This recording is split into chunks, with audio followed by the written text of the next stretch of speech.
जय मसीह की आप सबों को हम परमेश्वर का धन्यवाद देते हैं। प्रभु ने हमें दिन भर संभाले रखा और इस शाम के समय में उसके चरणों में आने का सौभाग्य परमेश्वर ने हमारे जीवन में प्रदान किया। उसके लिए हम परमेश्वर को धन्यवाद देते हैं। हम लोग पिछले समय में भजन संहिता 119 को देख रहे थे और आज भी हम उसी अध्याय को देखेंगे। आज हम लोग भजन संहिता 119 को फिर निकालेंगे और तो भजन संहिता 119 में पिछले समय हमने परमेश्वर की चेतावनियों को, सावधानियों को हमने देखा था और आज हम भजन संहिता 119 में से परमेश्वर की व्यवस्था, the law of the Lord, परमेश्वर की व्यवस्था के बारे में हम लोग देखेंगे। क्योंकि ये जो पूरा अध्याय है भजन संहिता 119, और क्या आप में से किसी को मालूम है कि इस अध्याय में कितने पद हैं? 176 पद। ठीक है, तो एक बड़ा अध्याय है और इस पूरे अध्याय को जो आप पढ़ेंगे तो आपके हर पैराग्राफ में, हर भाग में आप देखेंगे लिखा है परमेश्वर की व्यवस्था, परमेश्वर की व्यवस्था। ठीक है, तो आज हम लोग परमेश्वर की व्यवस्था के बारे में देखेंगे। ये जो भजन संहिता है, इस अध्याय की शुरुआत जो है परमेश्वर की व्यवस्था से होती है। क्या ही धन्य है वे जो चाल के खरे हैं और यहोवा की व्यवस्था पर चलते हैं। कल भी हमने प्रभु के दास से हम सुन रहे थे कि परमेश्वर आत्मिक जीवन में यदि हमको बढ़ना है तो परमेश्वर की बातों को सुनना है और मानना है, परमेश्वर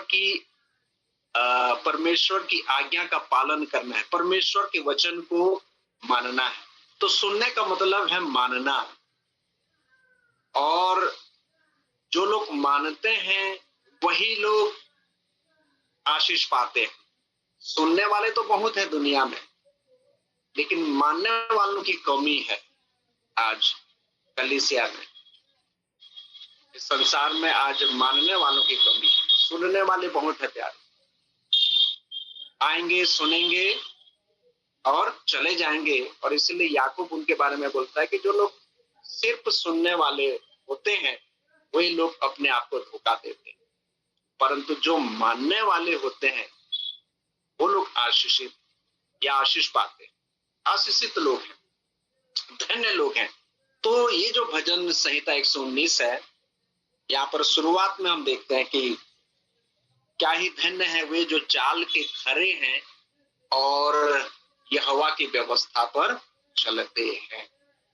और ये जो भजन संहिता पुस्तक जब आरंभ होता है तो वो भी परमेश्वर की व्यवस्था से आरंभ होता है। भजन संहिता पहला अध्याय निकालेंगे और उसका दूसरा पद। देखिए, यहाँ ये भजन की किताब जो शुरू होती है तो परमेश्वर की व्यवस्था से ये शुरू होती है। शुरुआत में ही यहाँ पर दिया है, परंतु वह तो यहोवा की व्यवस्था से प्रसन्न रहता और उसकी व्यवस्था पर रात दिन ध्यान करता रहता। तो आज हम लोग देखेंगे कि एक व्यक्ति जब परमेश्वर की व्यवस्था को सुनता है और मानता है, उसके जीवन में किस प्रकार की आशीषों का अनुभव करता है, आज हम लोग इस भजन संहिता 119 में देखेंगे। पर उससे पहले परमेश्वर की व्यवस्था की विशेषता के बारे में देखेंगे।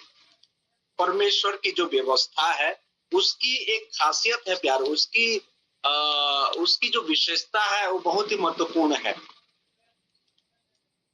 तो परमेश्वर की व्यवस्था, हिंदी में व्यवस्था और इंग्लिश में लॉ। जो लॉ की पढ़ाई कर रहे हैं वो लोग अच्छे से जानते हैं कि हमारे है ना कानून और या फिर संविधान बोलना चाहिए, है ना, परमेश्वर का कानून बोलना चाहिए। और ये कानून शब्द भी हम बाइबल में पाते हैं कि जो संविधान है, कानून है, ये सब कहाँ से आया है? ये सब बाइबल से आया है। और उसका आज संसार के लोग जो है इस्तेमाल करते हैं। आज जो कुछ भी इस संसार में जो भी शब्द है, जो भी बातें हैं, सब बाइबल से हैं प्यार। तो परमेश्वर का कानून, परमेश्वर का संविधान, परमेश्वर की व्यवस्था, परमेश्वर का नियम, परमेश्वर की विधि, ये सब हम बाइबल में देखते हैं। तो हम लोग एक वचन पढ़ेंगे। परमेश्वर की जो व्यवस्था है, परमेश्वर का जो कानून है, उसकी अलग विशेषता है प्यार। इसी भजन संहिता 119 में से उसका 142 देखिए, यहाँ पर भजन का परमेश्वर की व्यवस्था के बारे में बोलता है, बताता है कि तेरा धर्म, किसका धर्म? भजनकार किसके धर्म के बारे में यहाँ पर बात कर रहा है? परमेश्वर का, है ना। देखो, आज धर्म की बात लोग करते हैं ना, तो यहाँ पर भी दिया है धर्म के बारे में। तेरा धर्म अर्थात परमेश्वर का धर्म कितने दिन का धर्म है? सदा का धर्म है। या फिर उसको एक ही शब्द में बोले तो ये सनातन का, सनातन परमेश्वर का सनातन काल का धर्म। परमेश्वर हमारा सनातन परमेश्वर है, आदि से अनंत तक, आदि से अनादि काल तक। और परमेश्वर का धर्म, परमेश्वर का धर्म सदा का धर्म है। और इसीलिए परमेश्वर के धर्म को लोग मिटाने के लिए बहुत कोशिश की, लेकिन मिटाने वाले मिट गए, नष्ट हो गए, परंतु आज तक, अभी तक परमेश्वर का धर्म सदा बना हुआ है, क्योंकि ये परमेश्वर का धर्म है और इसको कोई मिटा नहीं सकता प्यारे। मनुष्य का धर्म मिट जाएगा, समाप्त हो जाएगा, लेकिन चूंकि ये परमेश्वर का धर्म है और इसीलिए परमेश्वर का जो धर्म है वो सदा का धर्म है, और इसीलिए उसकी व्यवस्था के बारे में यहाँ पर भजनकार बोलता है, और तेरी व्यवस्था सत्य है। परमेश्वर की व्यवस्था की ये पहली विशेषता कि परमेश्वर का जो कानून है, परमेश्वर की जो व्यवस्था है वो सत्य है, सच्चाई है। ये परमेश्वर की व्यवस्था असत्य व्यवस्था नहीं है प्यारो। परमेश्वर की व्यवस्था सत्य से भरा हुआ है, सत्य व्यवस्था है। और क्यों सत्य व्यवस्था है? क्योंकि परमेश्वर स्वयं सत्य है। परमेश्वर स्वयं सत्य है और इसीलिए उसकी व्यवस्था असत्य होगी क्या? परमेश्वर सत्य है और उसकी व्यवस्था भी सत्य है। परमेश्वर सच्चा है और उसकी व्यवस्था भी सच्चा है प्यार।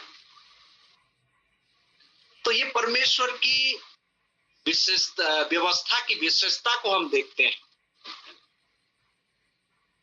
आप लोग यदि काफी डाटमैन यदि है तो आप लोग नोट कर सकते हैं।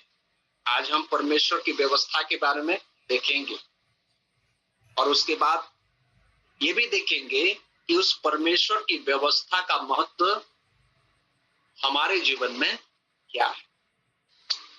तो सबसे पहली बात हम यहाँ पर देख रहे हैं परमेश्वर की व्यवस्था की विशेषता। उसमें पहली बात, परमेश्वर की व्यवस्था सत्य है। दूसरी बात, भजन संहिता 19 का 7। परमेश्वर की व्यवस्था की विशेषता के बारे में और एक बात को हम यहाँ पर देखते हैं। यहोवा की व्यवस्था खरी है, वह प्राण को बहाल कर देती है। यहोवा के नियम विश्वास योग्य हैं, साधारण लोगों को बुद्धिमान बना देते हैं। देखिए, परमेश्वर की व्यवस्था की विशेषता को हम देख रहे हैं भजन संहिता में। परमेश्वर की व्यवस्था खरी है। इंग्लिश बाइबल में यदि आप पढ़ेंगे तो लिखा है परमेश्वर की व्यवस्था परफेक्ट है ना, सिद्ध है, उसमें कोई त्रुटि नहीं है, कोई त्रुटियां नहीं है प्यारो, एकदम परिपूर्ण है, कोई कमी नहीं है उसमें। ठीक है, परमेश्वर की जो व्यवस्था है उसमें कोई कमी नहीं है, कोई गलती नहीं है उसमें, एकदम परफेक्ट, सिद्ध, खरी।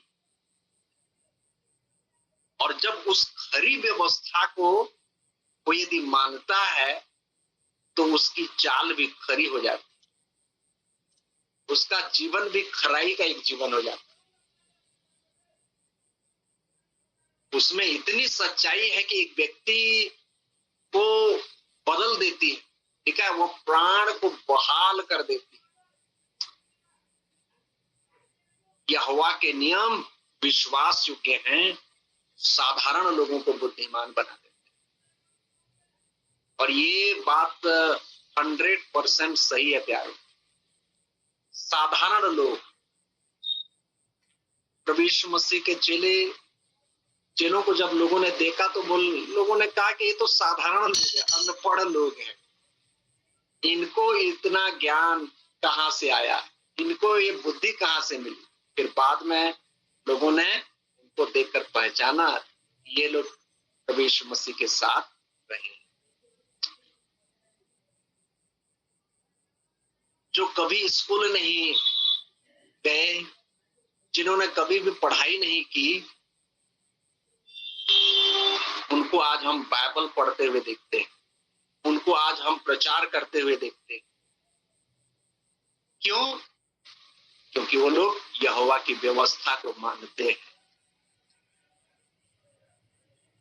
और ये परमेश्वर का वचन, परमेश्वर के वचन की सच्चाई है प्यारो, कि परमेश्वर के नियम को जो भी लोग मानते हैं, क्योंकि परमेश्वर का जो नियम है विश्वास योग्य है, साधारण लोग, सिंपल लोगों को वाइस मैन है ना, बुद्धिमान,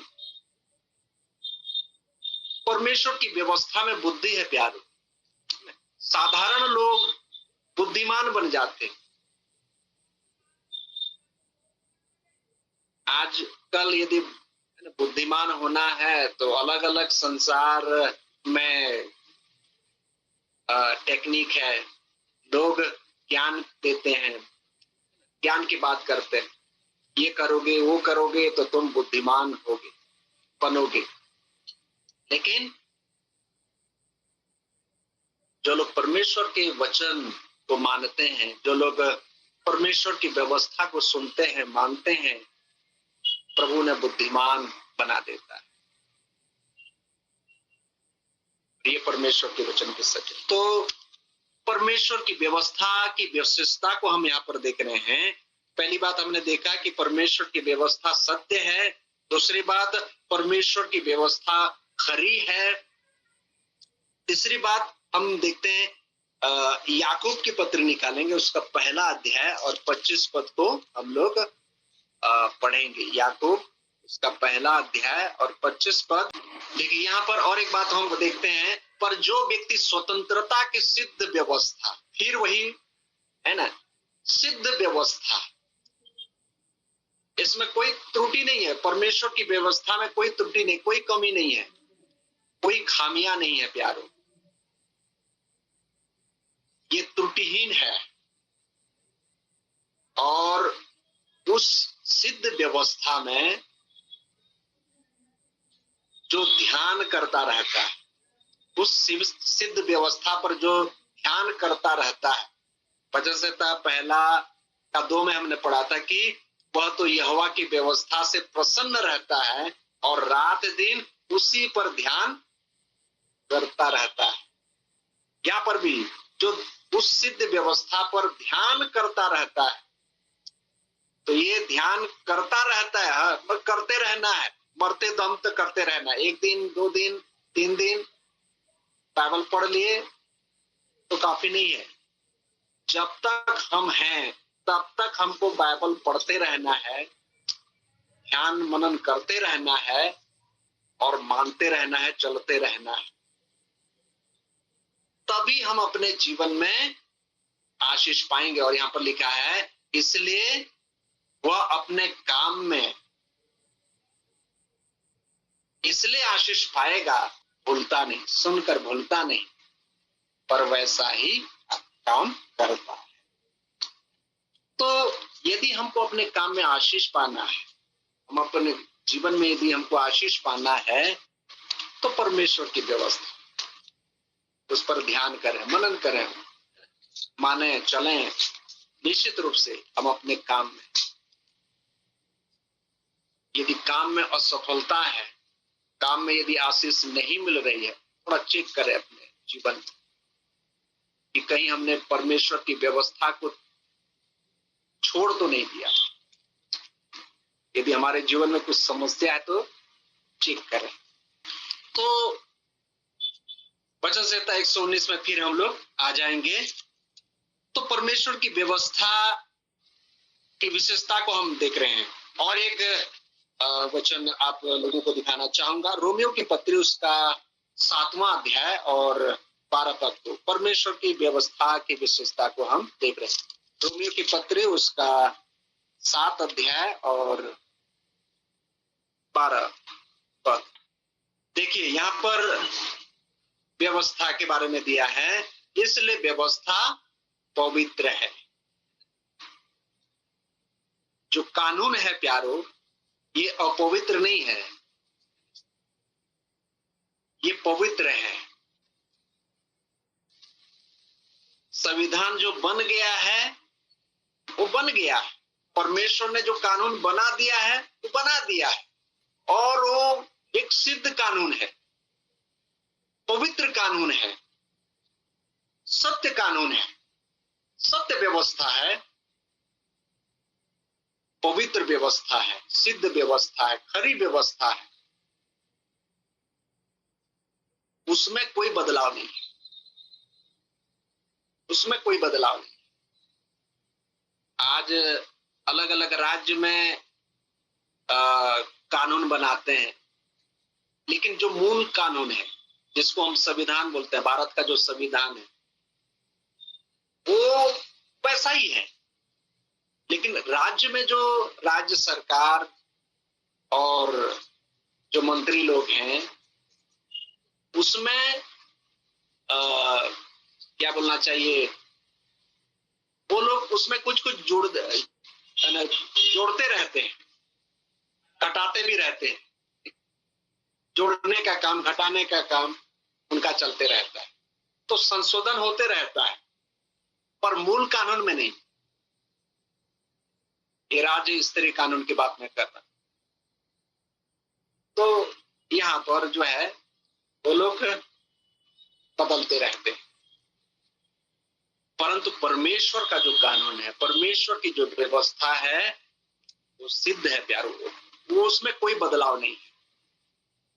तो ये परमेश्वर की व्यवस्था की विशेषता को हम यहाँ पर देखते हैं। अब परमेश्वर की व्यवस्था का महत्व को हमको जानना भी जरूरी है। और जब तक हम परमेश्वर की व्यवस्था के महत्व को नहीं जानेंगे, परमेश्वर की व्यवस्था को हम अपने जीवन में मान नहीं पाएंगे। तो इसलिए परमेश्वर की व्यवस्था के महत्व को जानना जरूरी है। और उसके लिए एक वचन हम लोग निकालेंगे, वचन संहिता 119 और उसका हम लोग पढ़ेंगे 72 पद को पढ़ेंगे। लिखा यहाँ पर, तेरी दी हुई व्यवस्था मेरे लिए हजारों रुपयों और मोहरों से भी उत्तम है। परमेश्वर की जो व्यवस्था है एक उत्तम व्यवस्था है। यहाँ पर परमेश्वर की व्यवस्था की और एक विशेषता को हम यहाँ पर देख रहे हैं कि एक उत्तम व्यवस्था परमेश्वर ने हमें दी है। इस संसार के लोगों को परमेश्वर ने एक सत्य व्यवस्था, सिद्ध व्यवस्था, खरी व्यवस्था, पवित्र व्यवस्था, एक उत्तम व्यवस्था प्रभु ने इस संसार के हर एक लोगों को दी है। लेकिन यहाँ पर भजनकार के जीवन में परमेश्वर की व्यवस्था का महत्व क्या है वो यहाँ पर बोल रहा है, बता रहा है। तेरी दी हुई व्यवस्था मेरे लिए हजारों रुपयों और मुहरों से भी उत्तम है। तो यहाँ पर एक तरफ पैसा को रखता है और दूसरे तरफ परमेश्वर की व्यवस्था को रखता है। एक तरफ पैसा है, धन है, और उसमें सब कुछ आता है, सोना चांदी, घर द्वार, रुपया पैसा, गाड़ी घोड़ा, सब कुछ। लेकिन एक तरफ परमेश्वर की व्यवस्था है। अब वो दोनों को तुलना कर रहा है यहाँ पर, और वो बोल रहा है कि पैसों से बढ़कर तेरी व्यवस्था मेरे लिए उत्तम है। आज हमारे लिए परमेश्वर की व्यवस्था का क्या महत्व है यार? इस संसार के लोगों के लिए परमेश्वर की व्यवस्था का क्या महत्व है? आज लोग जो है पैसे के पीछे भाग रहे हैं। है पैसा, है पैसा, धन धन धन। लेकिन लोगों को नहीं मालूम कि जिसके पीछे वो लोग भाग रहे हैं वो धोखा देता है वो। और इसलिए प्रभु यीशु मसीह ने एक जगह बोला है कि ये जो धन है ये इंसान को धोखा देता है, धोखेबाज है, ये धोखा देता है। और जो धन के पीछे भागता है वो निश्चित रूप से धोखा खाता है। और इसलिए यहाँ पर भजनकार क्या बोलता है? तेरी दी हुई व्यवस्था मेरे लिए हजारों रुपयों और मोहरों से भी उत्तम है। सोने, परमेश्वर के वचन में पढ़ते हैं, सोने चांदी से भी बढ़कर तेरा वचन अनमोल है। तो परमेश्वर की व्यवस्था अनमोल है, बहुमूल्य है, बेशकीमती है, उत्तम है। क्या आज हमारे जीवन के लिए परमेश्वर की व्यवस्था का क्या महत्व है? क्या मैं और आप बोल सकते हैं कि परमेश्वर की व्यवस्था, हे प्रभु तेरी व्यवस्था मेरे लिए हजारों रुपयों और मोहरों से भी उत्तम है? नहीं।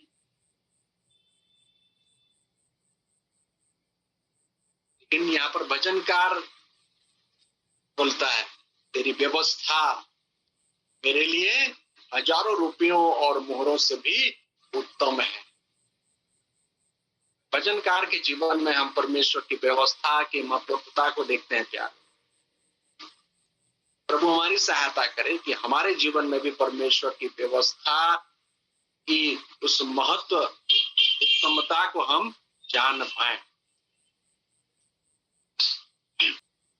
वचन संहिता 119 में जब पूरे 176 पद तक जब आप पढ़ेंगे तो ये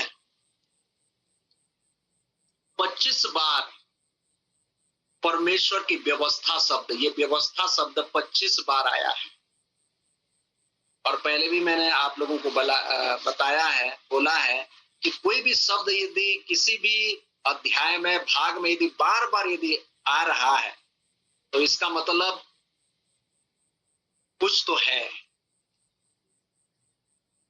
परमेश्वर अपना हमारा ध्यान जो है वो आकर्षित करता है।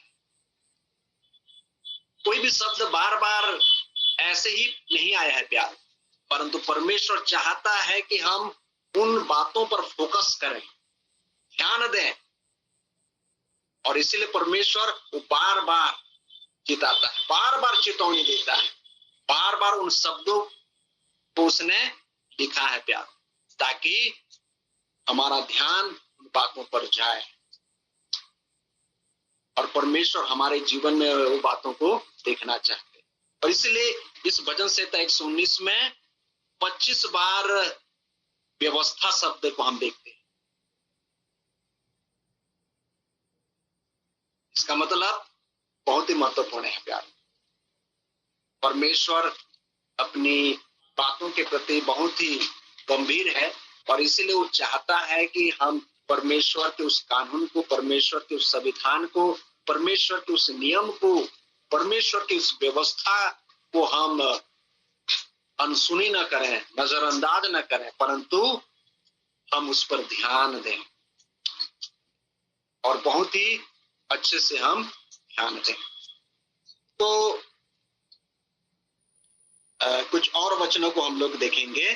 भजन संहिता 119 है ना, 119 और अभी हमने 72 पद को पढ़ा था और 70 पद को पढ़ेंगे। ठीक है, यहाँ पर क्या लिखा है? उनका मन मोटा हो गया है, परंतु मैं तेरी व्यवस्था के कारण सुखी हूं। परमेश्वर की जो व्यवस्था है प्यारो, यहाँ पर भजनकार बोल रहा है कि कुछ लोगों का मन जो है मोटा हो गया है। हमने लोगों का शरीर को मोटा होते हुए हमने देखा है, लेकिन यहाँ पर भजनकार बोला है लोगों का मन मोटा हो गया है। परंतु अब वो अपने मन के बारे में बोल रहा है, दूसरों के मन के बारे में बोला कि दूसरों का मन मोटा हो गया है,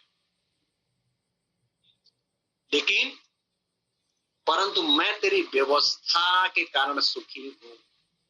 मेरे मन में क्या है? व्यवस्था है, और तेरी व्यवस्था मेरे सुख का कारण है। तो परमेश्वर की व्यवस्था पर जो लोग चलते हैं, परमेश्वर की व्यवस्था को जो लोग मानते हैं, पहली आशीष उनका जीवन सुख से भरा रहता है। वो लोग सुखी जीवन जीते हैं। आप बोलेंगे कि फिर हमारे जीवन में इतना दुख, तकलीफ, बीमारी, परेशानी क्यों है? आत्मिक रूप से वो लोग एक सुख का जीवन जीते हैं।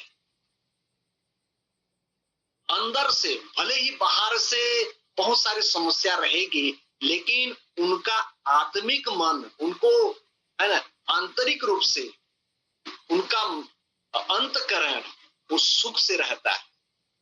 उसमें एक अलग एक अनुभव लोग करते हैं। और इसीलिए इस भजन संहिता में बार बार भजनकार अपने सुख के बारे में बताता है। अब हम 77 को पढ़ेगा। फिर भजनकार बोलता है, तेरी दया मुझ पर हो तो मैं जीवित रहूंगा, क्योंकि मैं तेरी व्यवस्था से सुखी हूं।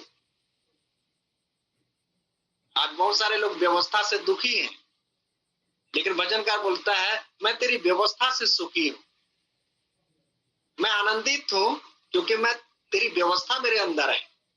भले ही बाहरी रूप से परेशानी होगी, समस्या होगी, लेकिन अंदर से वो खुश है।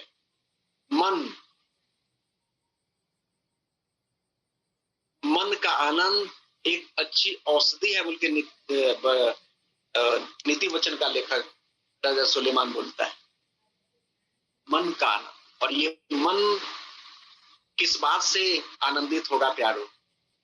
परमेश्वर की व्यवस्था। प्रभु हमारी सहायता करे। आज हम किन बातों से खुश हैं प्यार?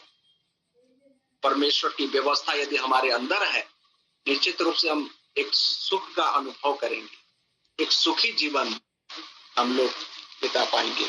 और उसके बाद 92 भी पढ़ेंगे, 92।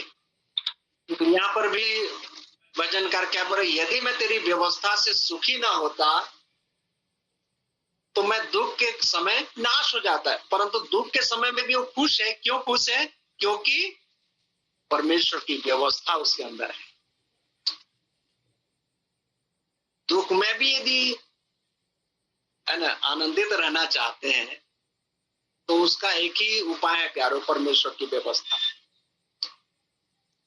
और इसीलिए पौलुस भी बोलता है सदा आनंदित रहो, प्रभु में सदा आनंदित रहो। प्रभु की व्यवस्था यदि हमारे अंदर है तो चाहे हम जेल में हो, चाहे कैसी भी परिस्थिति में क्यों ना हो, हम खुश रहेंगे प्यार, आनंदित रहेंगे।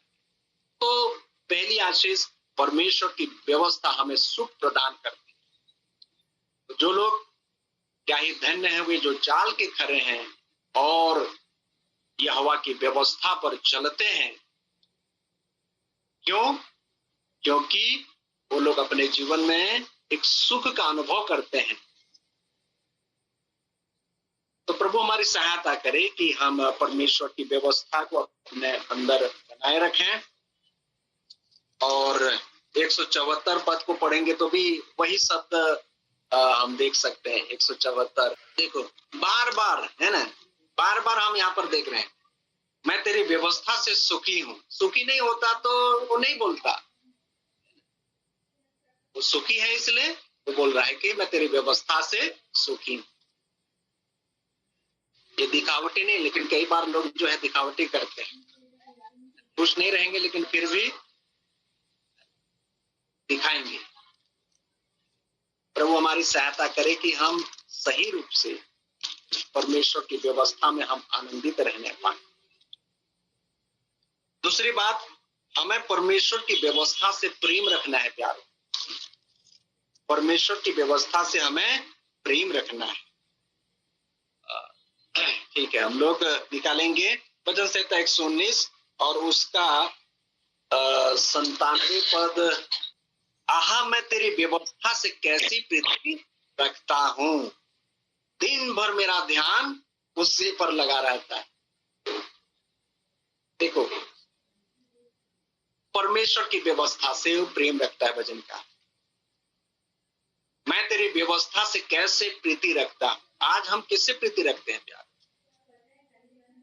आप जिससे ज्यादा प्रेम रखेंगे उसी पर ही ज्यादा आप ध्यान देंगे, सोचते रहेंगे, विचार करते रहेंगे, आपका मन उधर लगा रहेगा।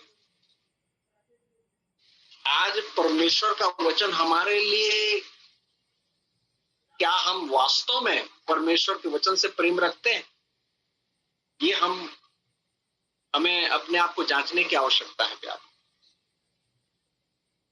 आज सच कहूं तो हम लोगों का ध्यान और हम लोगों का प्रेम परमेश्वर के वचन से बिल्कुल नहीं। हम अब इस संसार से प्रेम करने लगे, लेकिन परमेश्वर का वचन मना करता है, बोलता है ना तो तुम संसार से और न संसार की वस्तुओं से प्रेम रखो। यूहन्ना की पहली पत्री में हम पाते इस बात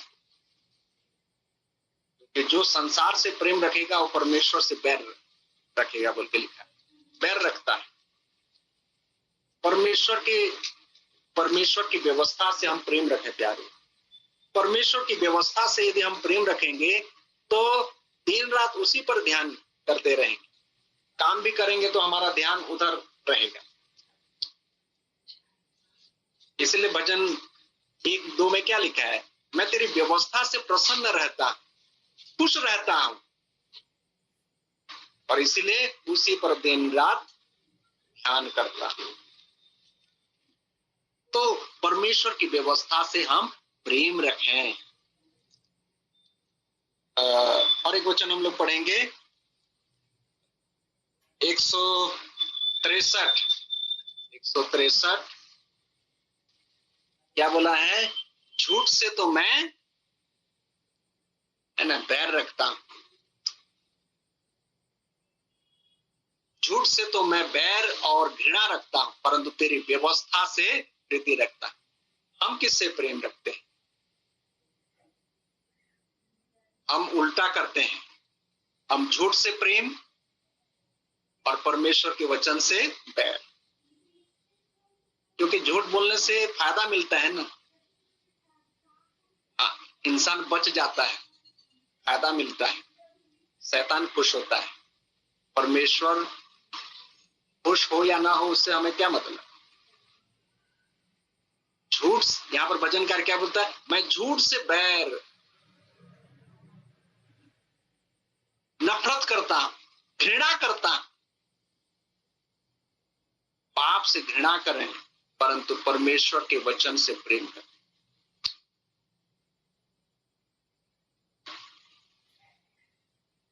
आई लव द लॉ, है ना? मैं व्यवस्था से प्रेम रखता, तो परमेश्वर की व्यवस्था से हम प्रेम रखें प्यारो। 165 को भी पढ़ेंगे। 165 में भी देखो बार बार वही आ रहा है। फिर देखो यहाँ पर क्या दिया है? जो लोग परमेश्वर की व्यवस्था से प्रेम रखते हैं, प्रीति रखते हैं, प्रभु क्या देता है उनको? उनको शांति मिलती है। यदि आप शांति पाना चाहते हैं तो परमेश्वर की व्यवस्था से प्रेम रखें।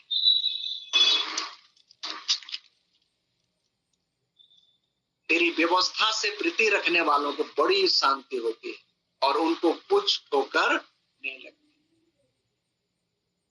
कैसे वो लोग ठोकर खाएंगे? क्योंकि परमेश्वर की व्यवस्था से वो लोग प्रेम रखते हैं। प्रभु हमारी सहायता करे प्यारो कि हम परमेश्वर की व्यवस्था से प्रेम रखें ताकि हम शांति का जीवन, एक सुख का जीवन बिता सकें। तो प्रभु हमारी सहायता करे कि हम परमेश्वर की व्यवस्था से प्रेम रखें। और देखिए और एक पद यहाँ पर दिया है 113।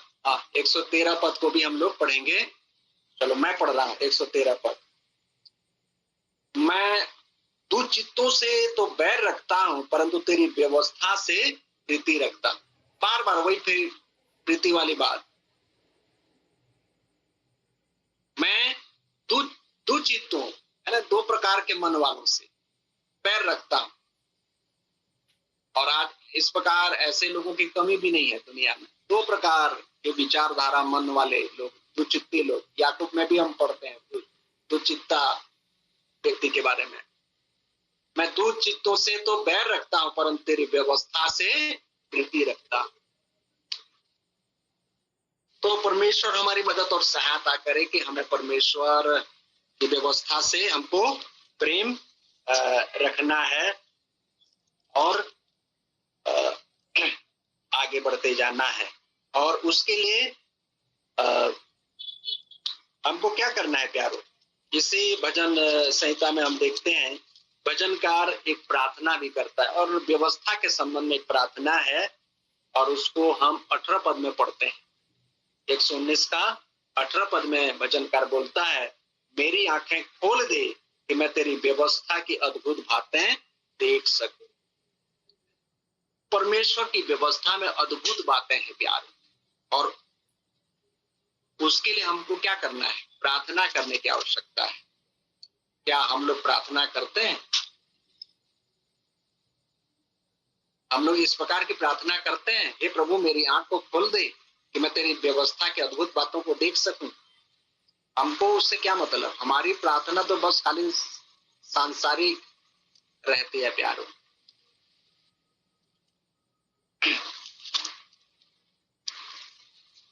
एक जगह यहाँ पर भजनकार देखो 136 को पढ़ेंगे। 136, 119 का 136। यहाँ पर क्या लिखा है? मेरी आंखों से जल की धारा बहती रहती है क्योंकि लोग तेरी व्यवस्था को नहीं मानते। क्या लिखा है यहाँ पर? मेरी आंखों से जल की धारा बहती रहती है क्योंकि लोग तेरी व्यवस्था को नहीं मानते। पहले हमने देखा कि भजनकार मैं सुखी हूँ बोलता है, लेकिन इस वचन को पढ़ने से ऐसा लगता है कि भजनकार दुखी है ना, रो रहा है। मेरी आंखों से जल की धारा बहती रहती है, और उसका कारण भी देता है कि क्यों मैं रोते रहता, क्योंकि लोग तेरी व्यवस्था को नहीं मानते। कारण क्या है? लोग तेरी व्यवस्था को नहीं मानते। तो यहां पर भजनकार अपनी परेशानी या समस्या के कारण वो नहीं रोता है, परंतु जब लोगों को देखता है तब वो दुखी हो जाता है, तब वो रोने लगता है। आज हम लोग केवल अपनी रोना ही रोते रहेंगे। मैं वैसा हूं, ये समस्या, ये परेशानी, ये पीड़ा, ये दर्द, ये बस अपना रोना और कुछ नहीं। हमारी जो समस्या है अपने तक ही सीमित रह गई है प्यारो, लेकिन बाहर लोगों को देखें प्यारो। मैं यहां पर दो प्रकार के लोगों को बोल सकता हूं। कुछ लोग जो नामधारी लोग हैं, भजनकार हो सकता है उनको देखा होगा, जो लोग बोलते हैं कि मैं क्रिश्चियन हूं, ईसाई हूं, लेकिन वचन से कोई मतलब नहीं, उनको जीवन बेकार है उनका।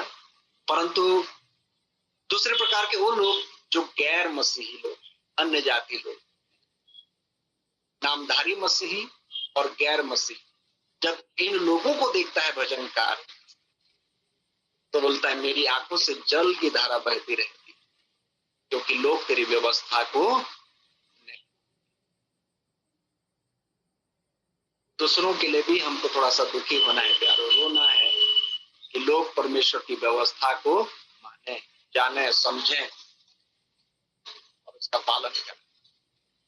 तो केवल अपनी समस्या के लिए नहीं रोते रहना है, नहीं बोलते रहना है, परंतु हमें दूसरों के बारे में भी देखना है, क्योंकि भजनकार चाहता है कि जैसे वो परमेश्वर की व्यवस्था को मानता है, चलता है, वो चाहता है कि लोग भी परमेश्वर की व्यवस्था को माने, चलें और आशीष पाएं।